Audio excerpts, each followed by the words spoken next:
Everyone, तो क्या बोलती हिंदी क्लास से बढ़िया। तो कैसे हैं आप सभी? उम्मीद है कि सभी एकदम स्वस्थ होंगे, मस्त होंगे, मजे में होंगे और अपने बोर्ड्स की तैयारी को लगातार कर रहे होंगे। तो मैं आप सभी की बड़ी बहन ज्योति, स्वागत है आप सभी का आज के सेशन में। आज का सेशन होने वाला है मोस्ट इम्पोर्टेंट। आज हम डिस्कस करने वाले क्लास 10th का बहुत ही ज्यादा अच्छा चैप्टर, समझने के लिए बहुत ही अच्छा है और एग्जाम की पॉइंट ऑफ व्यू से तो बहुत ही ज्यादा इंपॉर्टेंट है। क्लियर? तो वही डेली की तरह जैसे हम आपको पद्यांश पढ़ाते हैं, सबसे पहले आपको अर्थ बताएंगे, व्याख्या बताएंगे, फिर कैसे अपने तरीके से आपको एग्जाम में लिखना है कि आप कभी उसको भूले नहीं। और हमेशा मैं आपसे यही बात ही कहती, जब भी आप पद्यांश की व्याख्या करें तो सिर्फ उसका अर्थ समझने की कोशिश करें। अर्थ के बाद जो व्याख्या उसको रटने की कोशिश बिल्कुल भी मत करें, क्योंकि अगर रटने बैठेंगे तो कुछ नहीं होने वाला, पता नहीं क्या का लिख देंगे आप लोग। समझ में आएगा? तो वही पहले अर्थ बताएंगे, उसके बाद व्याख्या करेंगे, फिर अपने अकॉर्डिंग सब कुछ कैसे लिखना है वो सब देखेंगे। ठीक है? तो रामनरेश त्रिपाठी जी का बहुत ही मोस्ट इंपोर्टेंट चैप्टर हर साल पेपर में आता है। ये 7 सेटों में से 2 से 3 सेट ऐसे होते हैं कि अथवा में जरूर आएगा और समझना इतना डिफिकल्ट नहीं। लेकिन क्या बोलते हैं ना कि पद में क्या होता है कि बहुत ही शॉर्ट सी लाइन लिखते हैं और हमको अपने अकॉर्डिंग उसको हिंदी में बना के लिखना पड़ता है। थोड़ा डिफरेंट तो है, मतलब थोड़ा डिफिकल्ट है, ज्यादा भी नहीं है। क्लियर? तो चैप्टर होने वाला है बहुत ही ज्यादा इंटरेस्टिंग, अच्छे से समझेंगे क्या कैसा क्या नहीं है। तो चलिए फिर क्लास को स्टार्ट करने से पहले सभी को प्यारी प्यारी से good morning, good afternoon, good evening, Radhe Radhe, जय श्री राम, जय माता की, जय भगवान की, बोल जय अब्बा की। तो उम्मीद है कि आप लोग अपनी पढ़ाई को अच्छे से और राइट डायरेक्शन में कर रहे हो। तो बेटा देखिए, पढ़ना ठीक है, लेकिन अच्छे तरीके से पढ़ना, किस तरीके से आपको पढ़ना चाहिए वो इम्पोर्टेंट करता है।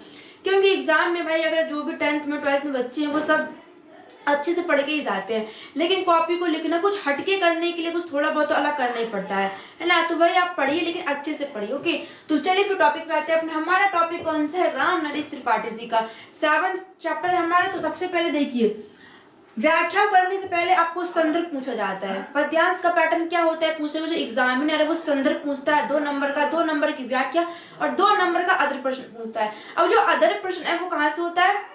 सिंपल सी बात है, कोई भी अर्थ पूछ सकता है, फिर उसी में घुमा फिरा कोई भी मतलब क्वेश्चन दे सकते हैं। लेकिन घबराने की बात नहीं, अगर आपको व्याख्या पता होगी तो आप अच्छे से सब कुछ कर सकते हैं।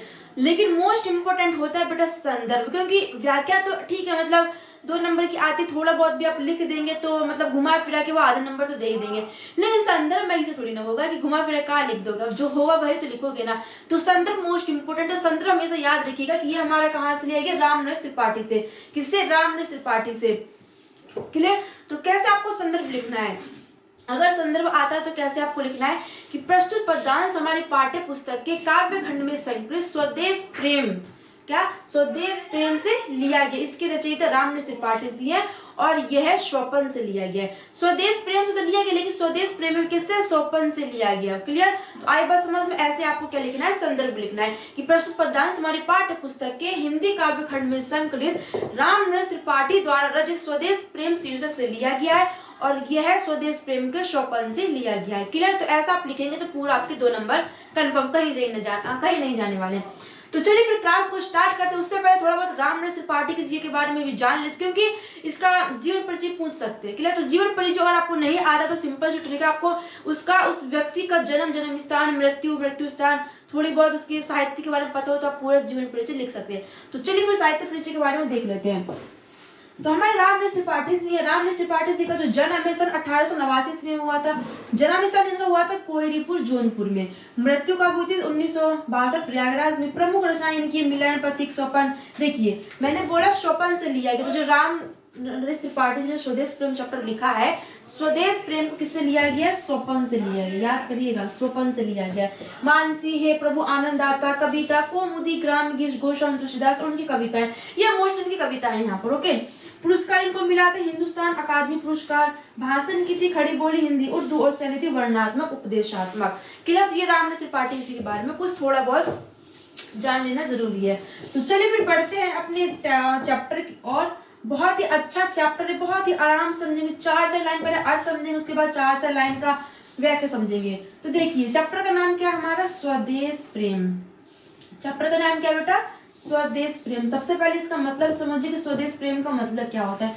स्वदेश प्रेम मतलब क्या होता है? अपने देश से प्रेम, अपने देश से लगाव होना। तो चैप्टर का नाम क्या है? स्वदेश प्रेम।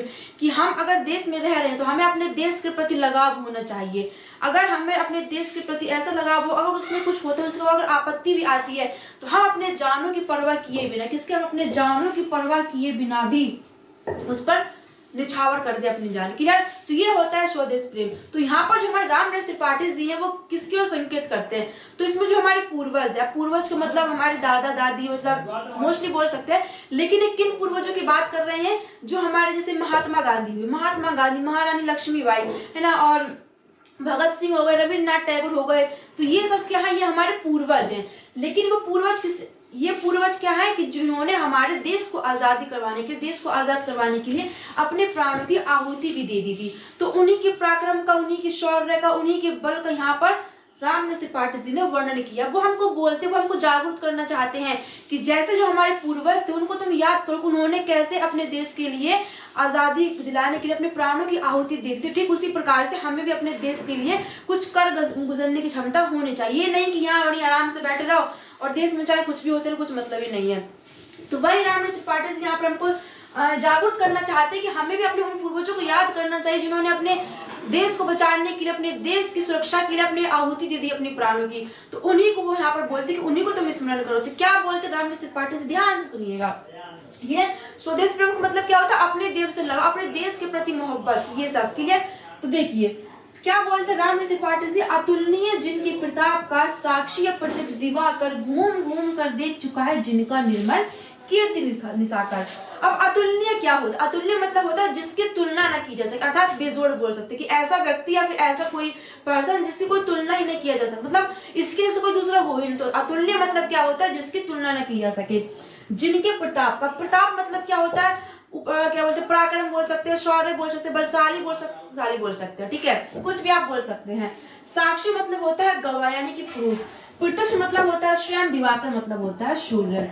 घूम घूम कर देख चुका है जिनकी निर्मल मतलब होता है स्वच्छ, कीर्ति मतलब क्या होता है? यश। अब यश मतलब क्या होता है? यश को बोलते हैं प्रसिद्धि।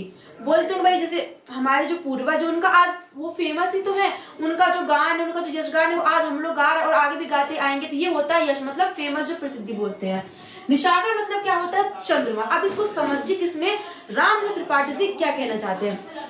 तो अतुलनीय जिनके प्रताप का साक्षी प्रत्यक्ष दिवाकर। तो रामनरेश त्रिपाठी जी बोल रहे हैं कि अपने उन पूर्वजों को याद करो। क्या? अपने उन पूर्वजों को याद करो जिनकी तुलना कोई नहीं कर सकता। अपने उन पूर्वजों को याद करो जिनकी तुलना कोई नहीं कर सकता।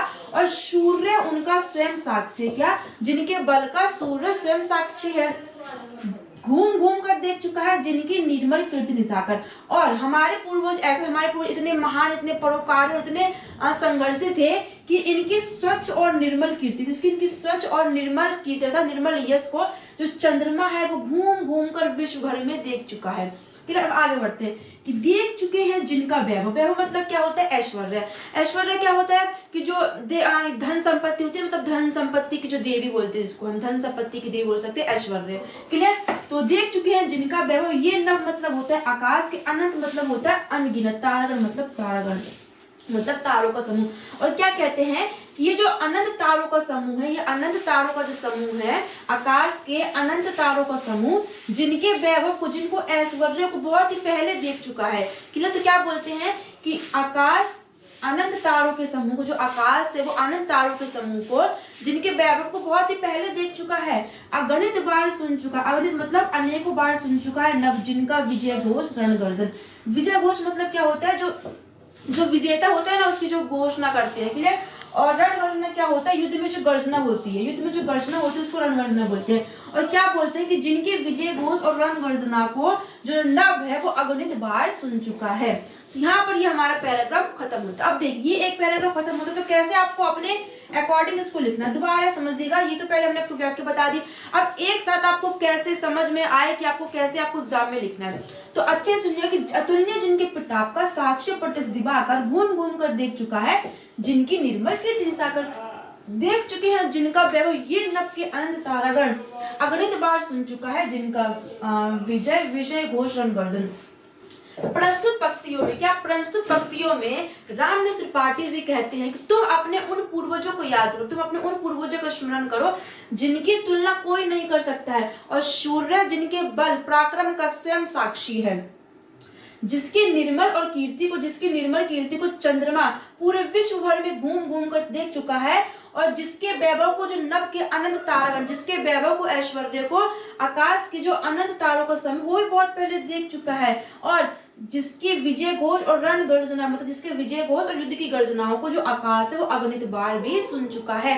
तो ऐसे हमारे पूर्वज थे। तो ये हमारी इसकी व्याख्या पर खत्म होती है। उम्मीद है कि आपको अच्छे से समझ आया होगा।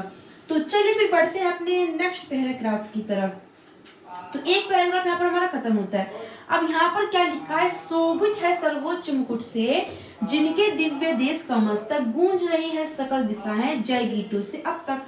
अब इसमें क्या बोलते हैं, शोभित मतलब क्या होता है, सुशोभित। शोभित मतलब क्या होता है, सुशोभित होना, सुंदर लगना।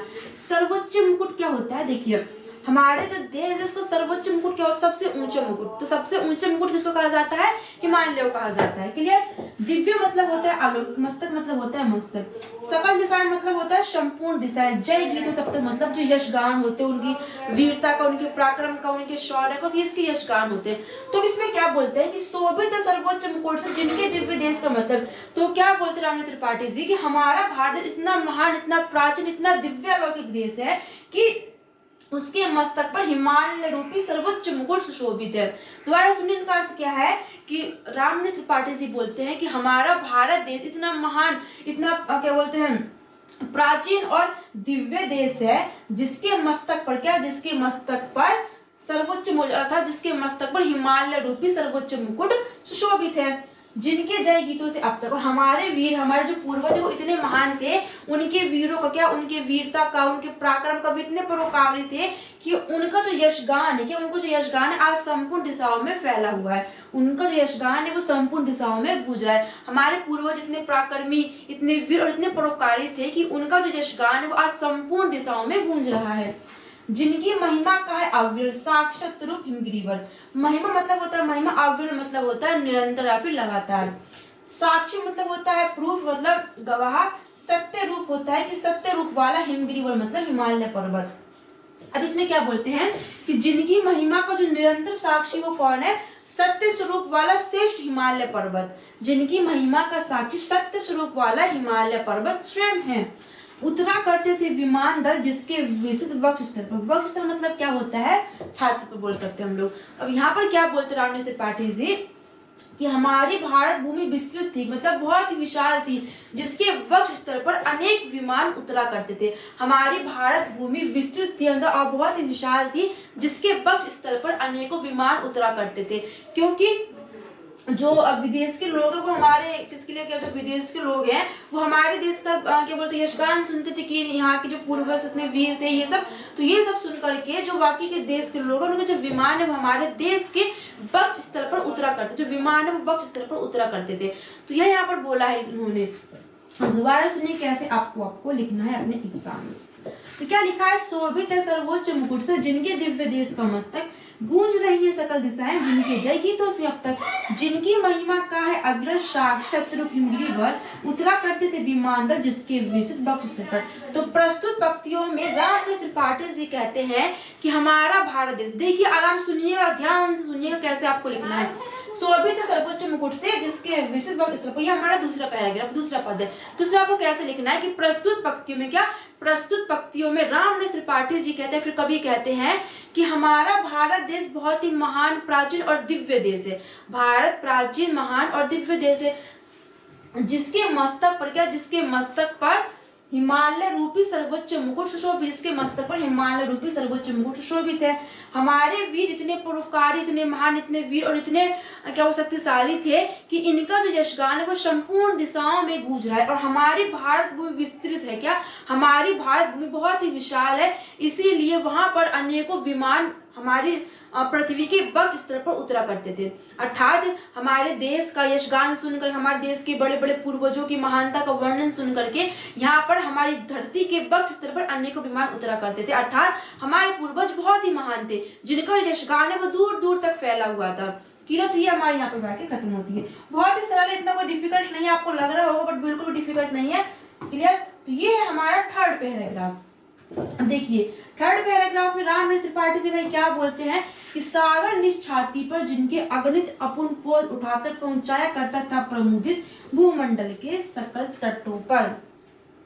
अब देखिए इसमें क्या है कि भाई जो रामकृष्ण त्रिपाठी जी वो क्या बोलते हैं कि हमारे पूर्वज इतने महान थे, इतने पराक्रमी, इतने शक्तिशाली थे कि सागर जो मतलब जो समुद्र उनकी सेवा के लिए हमेशा तैयार रहता, उनकी सेवा में हमेशा लीन रहता था। तो यहाँ पर उन्होंने बोला कि हमारे पूर्वज इतने महान थे, इतने पराक्रमी, इतने शक्तिशाली थे कि समुद्र स्वयं उनकी सेवा के लिए हमेशा तत्पर रहता था। सिर्फ समुद्र ने जितने व्यक्ति, जितनी वस्तु, हर चीज उनकी सेवा के लिए हमेशा तैयार रहती थी। यहाँ पर उन्होंने वही बोला है कि सागर निज छाती पर जिनके अगणित अपूर्ण पोत उठाकर, सागर मतलब होता है समुद्र, निज मतलब होता है स्वयं, छाती पर मतलब अपने वक्ष स्तर पर, जिनके मतलब पूर्वजों को, अगणित मतलब होता है अनेकों, अपूर्ण पोत मतलब क्या होता है समुद्री जहाज, अपूर्ण मतलब क्या होता है समुद्री जहाज, उठाकर मतलब उठाकर, कि जो समुद्र है वो अपने वक्ष स्तर पर हमारे पूर्वजों के समुद्री जहाज, अनेकों समुद्री जहाजों को उठा करके, क्या दोबारा सुनिए, कि हमारे मतलब जो सागर, जो समुद्र है, जो समुद्र है वो अपनी छाती अर्थात अपने वक्ष स्थल पर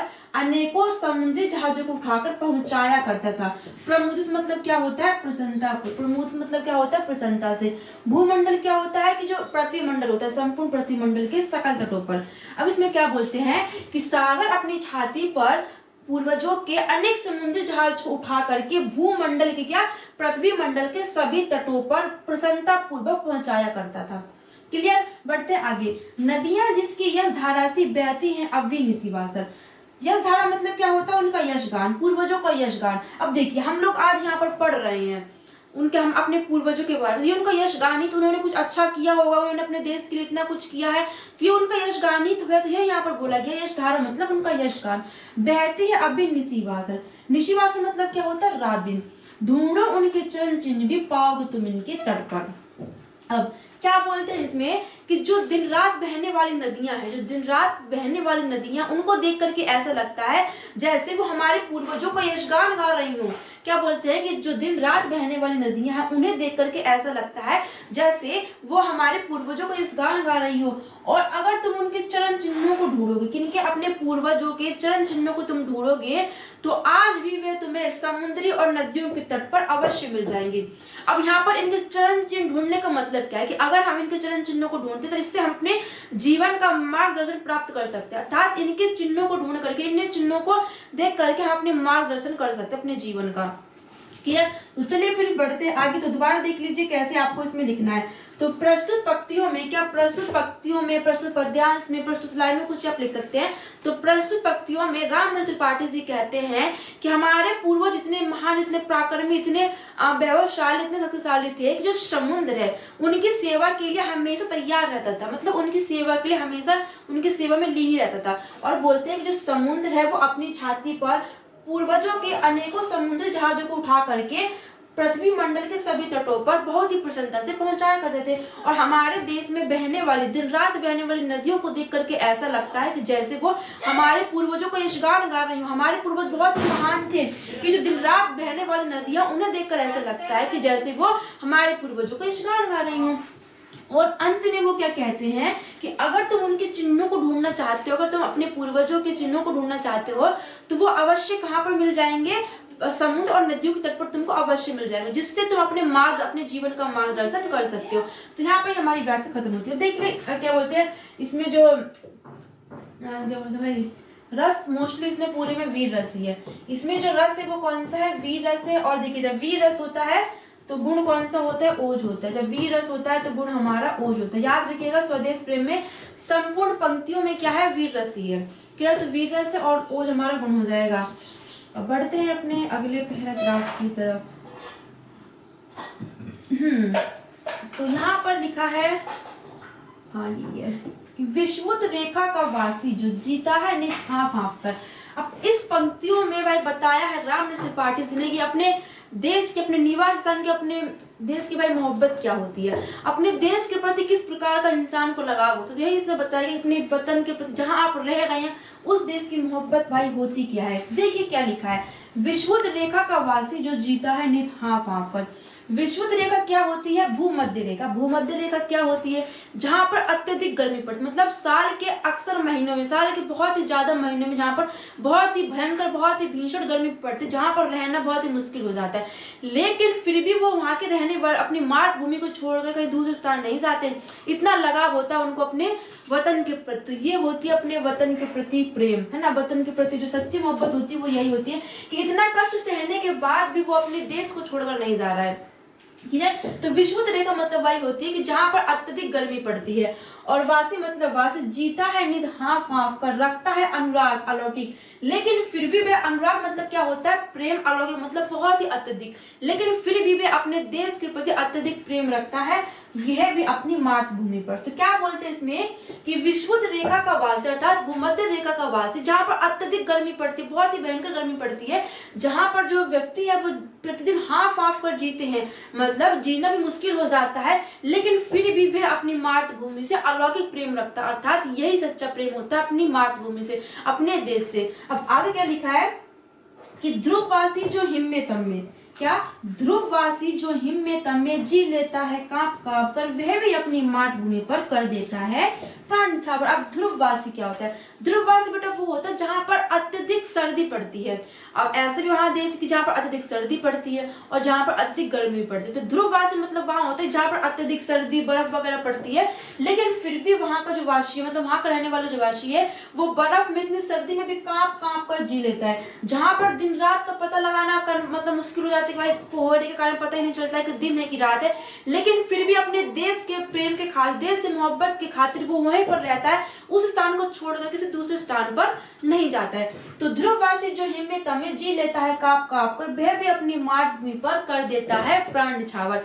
तो इसमें क्या बोलते हैं कि क्या है भाई? ध्रुववासी मतलब जहां अत्यधिक सर्दी पड़ती है, वहां का रहने वाला मतलब निवासी भी कांप कांप कर जी लेता है, जिससे मतलब इतना अधिक सर्दी पड़ने, इतना अधिक कोहरा पड़ने के कारण कि दिन और रात का अंतर भी नहीं कर पाते, फिर भी वह जो वहां का निवासी है वह अपनी मातृभूमि पर अत्यधिक प्रेम करता है और समय आने पर शत्रुओं से लड़ने के खातिर वह अपने प्राणों को निछावर भी कर देता है। तो ये होती है अपने वतन की सच्ची मोहब्बत। क्लियर? तो देखिए आपको कैसे इसको लिखना है कि प्रश्न पंक्तियों में राम त्रिपाठी जी अपने देश के प्रति लगाव को, अपने देश के प्रति प्रेम को प्रकट करते हुए कहते हैं कि विषुवत रेखा का वासी जो, कि भूमध्य रेखा का वह वासी जहां पर अत्यधिक गर्मी पड़ती है, मतलब जहां पर अत्यधिक गर्मी पड़ती है, वह निवासी हाँफ हाँफ कर जी लेता है, लेकिन फिर भी वह अपनी मातृभूमि से अलौकिक प्रेम रखता है। तो यही सच्चा प्रेम होता है अपने देश के प्रति। और ध्रुववासी का वासी जो अत्यधिक सर्दी में भी कांप कांप कर जी ले, जहां पर दिन और रात कोहरे के कारण जहां पर दिन और रात का अंतर करना मुश्किल हो जाता है, फिर भी वह अपनी मातृभूमि पर समय आने पर प्राण को न्यौछावर कर देता है।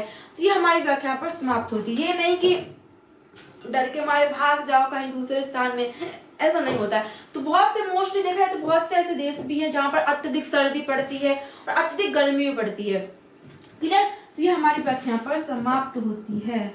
अब बढ़ते हैं अपने अगले पैराग्राफ की तरफ। हाँ, अब क्या लिखा है? तुम तो हे प्रिय बंधु स्वर्ग सी धरा शिरोमणि मातृभूमि में, एक लाइन खा गए भाई, एक लाइन मिस हो गया है। तुम तो हे प्रिय बंधु स्वर्ग सी सुखद, सुखद के बाद क्या होगी भाई? सुखद सकल विभुकों की आका धरा शिरोमणि मातृभूमि में धन्य हुए हो जीवन पाकर। अब इसमें राम त्रिपाठी जी क्या बोलते हैं कि बहुत से मोस्टली ऐसे देश है जहां पर अत्यधिक सर्दी, अत्यधिक गर्मी पड़ती है, लेकिन एक हिंदुस्तान, एक इंडिया ऐसा देश है जहां पर दोनों, मतलब ठीक है, हाफ हाफ पड़ता है, मतलब इतना ज्यादा इतना सर्दी पड़ती है, ना ज्यादा इतना गर्मी पड़ती है, मतलब यहाँ पर जो व्यक्ति है वो अच्छे से अपना जीवन जी सकता है। तो यहाँ पर उसी का वर्णन किया गया, किसका? इंडिया का, मतलब अपने देश का, हिंदुस्तान का, कि हे प्रिय बंधु, हे प्रिय भाई, हे प्रिय बंधु, तुम तो स्वर्ग से सुख देने वाले, सुख मतलब क्या होता है? सुख देने वाली, सकल मतलब होता है संपूर्ण विभुओं की आकार, अर्थात संपूर्ण धन दौलत की खान। विभु मतलब क्या होता है? ऐश्वर्य, धन दौलत की देवी, यही होता है विभव। तो बोलते हैं कि हे प्रिय बंधु, हे प्रिय भाई, तुम तो स्वर्ग से समान सुख देने वाले और संपूर्ण विभुओं की खान में हो। क्या कि हे प्रिय बंधु, तुम तो स्वर्ग के समान सुख देने वाले और संपूर्ण विभव की खान है। कि हे प्रभु ने, हे प्रिय बंधु, तुमने जहाँ जन्म लिया है वह स्वर्ग के समान सुख देने वाली और संपूर्ण विभव खान है।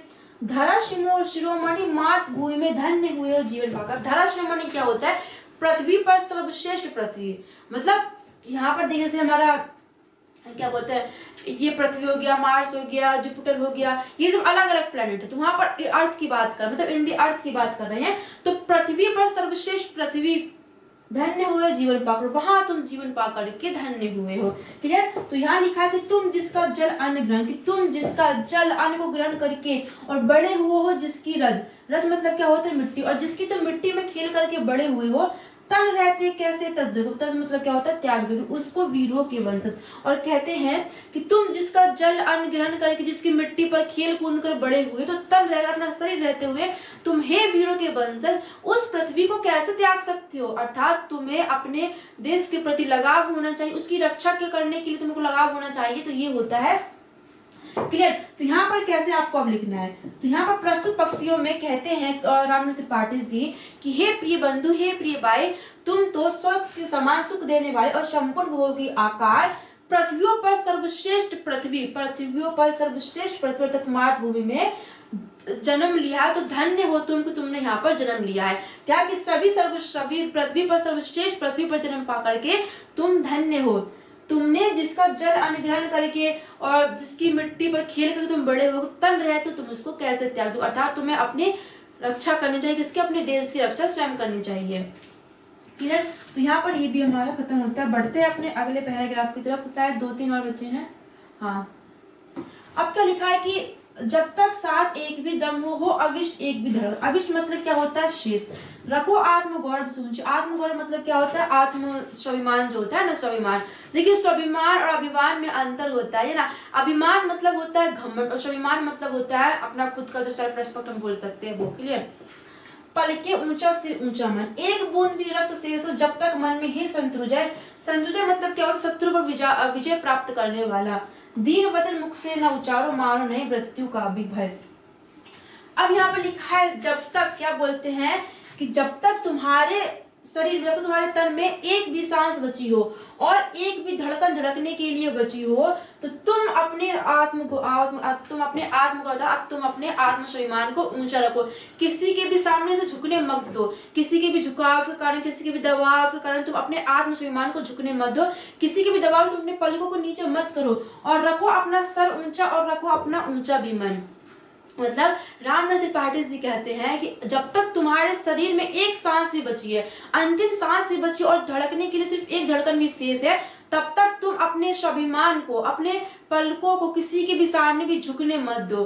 क्लियर? और अपने मन को भी ऊंचा रखो। और कहते हैं कि हे संतुजय की, हे शत्रु को विजय प्राप्त करने वाले, क्या शत्रु को विजय प्राप्त कर रहे, शत्रुओं पर विजय प्राप्त करने वाले, अगर तुम्हारे शरीर में रक्त की एक बूंद भी शेष बची, रक्त की एक बूंद भी शेष बची हो, तुम किसी के सामने दीन वचन मत बोलो और कभी भी निर्भय स्वागत करो मृत्यु का, नहीं मानो नहीं मृत्यु का भी भय, और कभी भी मृत्यु का भय मत मानो। अर्थात मृत्यु सामने खड़े फिर भी उससे कभी मत डरो।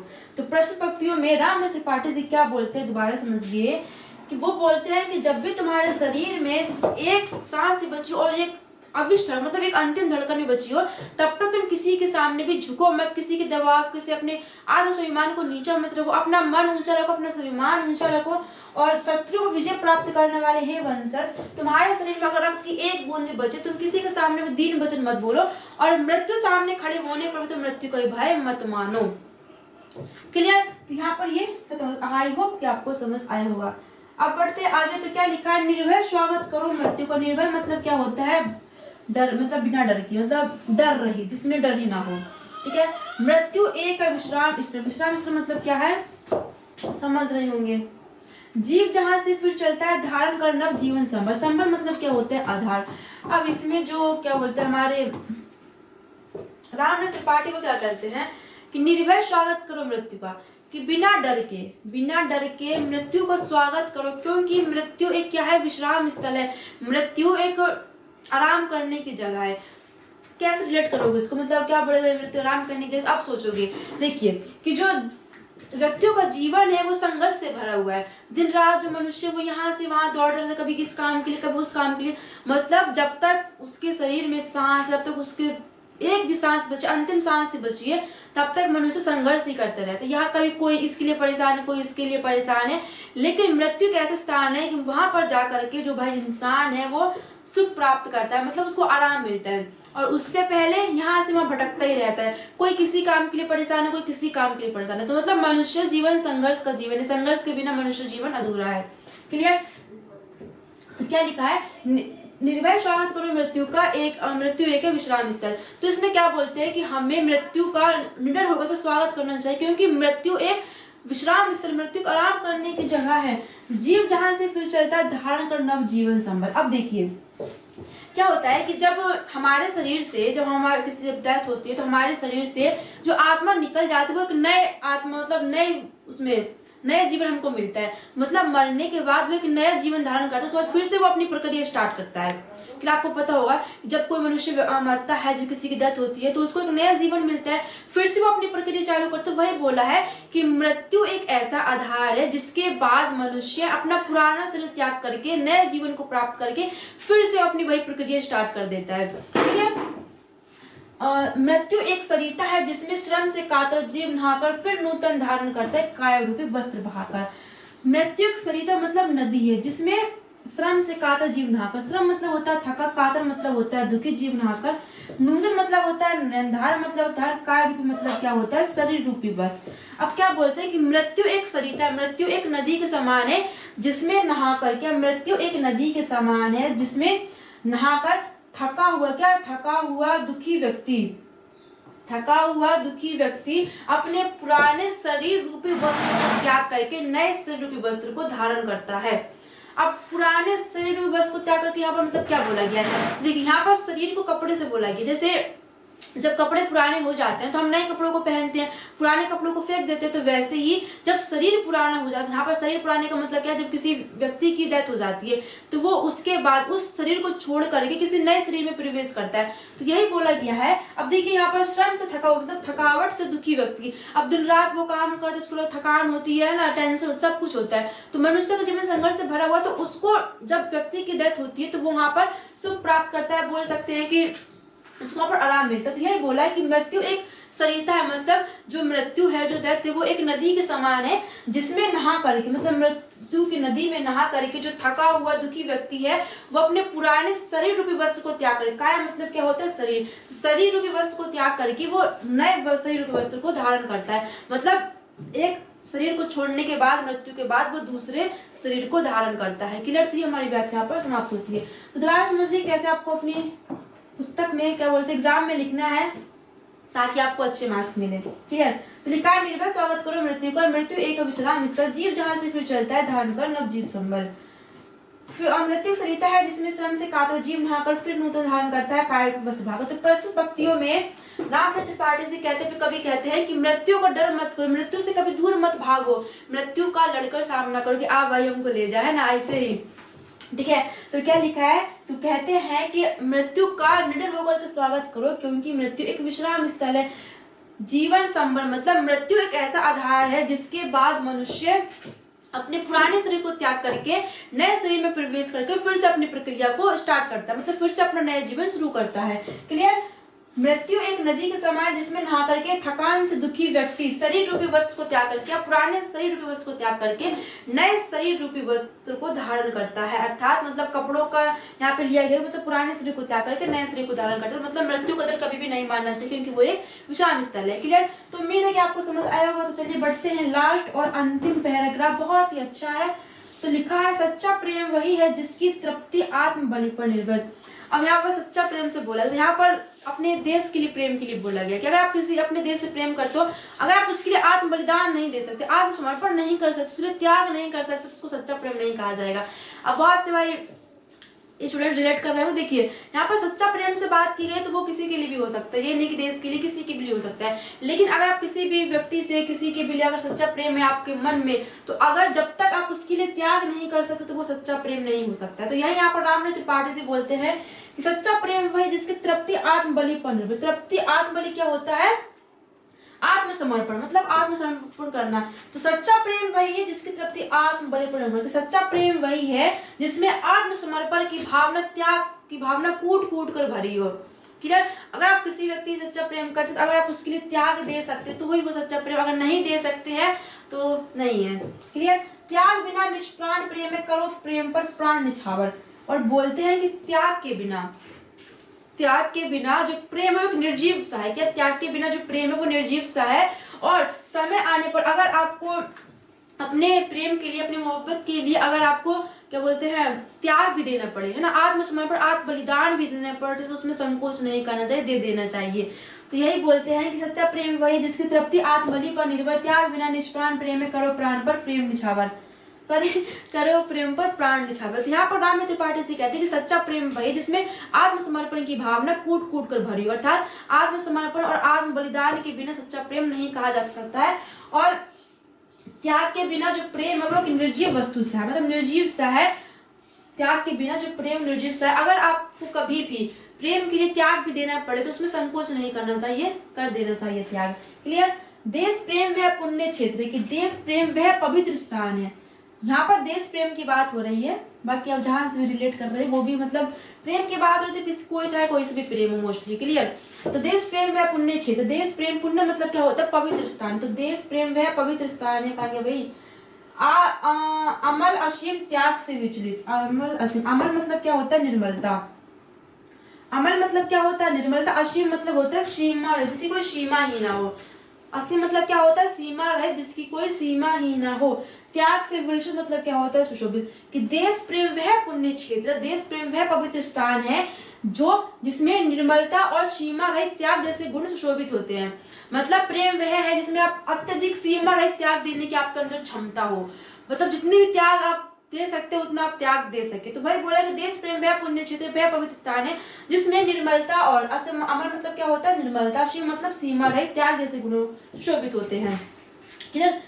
आत्मा के विकास में जिसमें, और देश प्रेम वह पवित्र स्थान है जिसमें आत्मा का विकास होता है। किसमें, जिससे मनुष्य की आत्मा का विकास होता है, जो मनुष्य की मानवता और मनुष्यता के लिए बहुत जरूरी है। अगर आदमी के अंदर आत्मा का विकास है ना, अगर आत्मा का विकास नहीं अच्छे से तो उसमें मनुष्यता और मानवता का विकास होगा ही नहीं। इसलिए वो बोलते हैं कि देश प्रेम वह पवित्र स्थान, देश प्रेम एक ऐसी भावना है जिससे मनुष्य की आत्मा का विकास होता है, जिससे जो मनुष्य के लिए बहुत ही ज्यादा जरूरी है। क्लियर। मनुष्यता होती है विकसित, और एक जीवन में मनुष्य का विकास करने के मतलब मनुष्य के अंदर मानवता को लाने के लिए आत्मसमर्पण की और देश प्रेम की भावना होना बहुत जरूरी है। अगर आपके अपने अंदर आपको मनुष्यता को जागरूक करना है, आपके अंदर मानवता को जागरूक करना है, तो मनुष्यता और मानवता को विकसित करने के लिए आपके अंदर देश प्रेम की भावना होना बहुत जरूरी है। अगर आपके अंदर देश प्रेम की भावना नहीं है तो आपके अंदर मनुष्यता और मानवता नहीं हो सकती है। क्लियर। तो यही बोला यहाँ पर।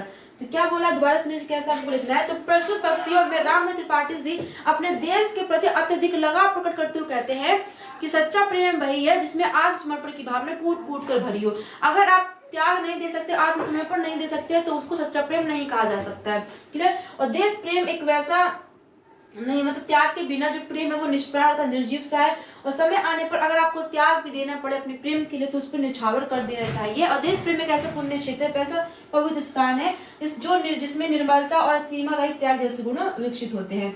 आत्म के विकास के लिए मनुष्य में आत्मा का विकास होता है जो मनुष्यता और मानवता के लिए बहुत जरूरी है। और मनुष्य में मनुष्यता को विकसित करने के लिए आप क्या बोलते हैं, देश प्रेम की भावना होना बहुत जरूरी है। तो अगर आपके अंदर देश प्रेम की भावना, तभी आपके अंदर मनुष्यता या फिर मानवता आएगी। क्लियर। तो यहाँ पर हमारा टॉपिक खत्म होता है। तो मोस्टली आपको अच्छी समझ आया होगा, बहुत ही इंपॉर्टेंट चैप्टर है और बहुत ही सरल भी है। सो देश प्रेम, अब देखिए अगर कभी आपको इससे में देखिए बहुत कुछ सीखने को मिले, तो आपको देश के प्रति प्रेम होना चाहिए, है ना। आप प्रेम से बहुत कुछ भी सीखने को मिले कि इसके प्रति क्या कैसे होना चाहिए। क्लियर। लेकिन ये देखिए अगर आपके एग्जाम में स्वदेश प्रेम को लेकर के ऐसे आता है तो यहाँ से आपको बहुत हेल्प मिलेगी। आप किसी भी पंक्तियों को उठाकर लिख सकते हो। तो वहां पर जो एग्जामिनर है, मतलब जैसे आप क्या बोलते हैं हेडिंग बना करके लिख रहे हैं और उसके बीच में अगर आप इन लाइनों को डाल देते हैं ब्लैक हेडिंग बना करके बहुत अच्छे तरीके से, तो एग्जामिनर खुश हो जाएगा और पूरा आपको नंबर दे देगा, बोलेगा भाई बच्चा बहुत ही ज्यादा होशियार है ना। तो ये आप उसमें यूज कर सकते हैं, कोई दिक्कत नहीं है। तो यहाँ पर हमारा चैप्टर खत्म होता है। और देखिए ये लिखा है शोपन से, कहाँ से, शोपन से लिया गया है। और ये किसकी रचना है, राम त्रिपाठी जी की रचना है। तो उम्मीद है कि आप सभी को चैप्टर अच्छे से क्लियर हुआ होगा, बहुत ही अच्छा चैप्टर है। और देखिए दोबारा सुन लीजिए कि संदर्भ 2 नंबर का आता है। तो संदर्भ आपको कैसे लिखना है कि प्रस्तुत पदांश हमारी पाठ्य पुस्तक के